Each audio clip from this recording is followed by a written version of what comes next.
The U.S. Post Office once delivered a baby. Not as a joke, not in a cardboard box. Stamps were attached. Insurance was purchased. A rural carrier walked the baby to grandma. The rulebook quietly needed a chair. This was 1913. Parcel Post had just opened. America had built a new machine for moving things. People asked, "Can it move my problem?" The hidden logic was not that parents confused babies with packages. The hidden logic was trust. In rural places, the carrier was not a faceless system. He was the person who came down the road. He knew the farms, the families, and the porches. He even knew the angry dog. And suddenly, he had a price chart. Before Parcel Post, heavier packages meant express companies, or a trip to the railroad depot. Fees were confusing. Convenience often had a horse attached. Parcel Post said, "Fine, we will bring bigger things to you." The first limit was 11 pounds. Then it grew fast. In 6 months, hundreds of millions of packages moved.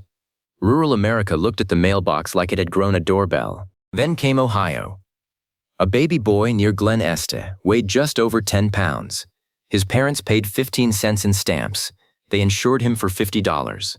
The carrier, Vernon Little, carried him about a mile. Destination, grandmother. Which is technically a delivery, and a sentence that makes every lawyer sit up. The funny part is not that the system said yes. It had simply not said no loudly enough. The forms understood weight, distance, and insurance. They did not have a box marked human child. Obviously no. So a family found the nearest available category. Family errand, but with stamps. Then Pennsylvania tried a version. Another carrier, another relative, another postage amount. Nobody was building a child shipping industry. But the stories traveled better than the children did. In 1914, 5-year-old May Pierstorff made the famous trip, Idaho to her grandparents in Lewiston. She rode with a railway post office clerk, not alone in a sack or sliding down a chute, more like the world's strangest discount escort ticket. Still, the post office noticed. Once one family treats a policy gap like a coupon, the policy gap becomes a national problem. Postmaster General Albert Burleson sent directions. Human beings were barred from the mails. That should have ended it. But bureaucracy has a learning curve. In 1915, 6-year-old Edna Neff made a long railway trip, Florida to Virginia. Other small cases popped up. One Kentucky trip triggered an investigation.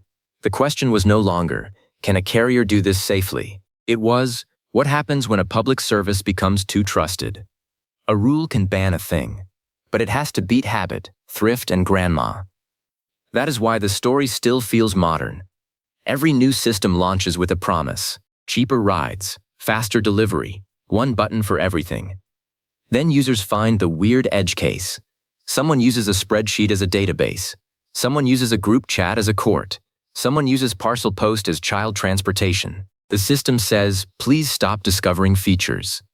The lesson is not that the past was stupid. It is that people understand services through trust, price, and convenience. If the carrier is already going to grandma's road, and the price chart says 15 cents, the rulebook had better be clear. Eventually it was. Children were not packages, and the postage scale learned to fear eye contact.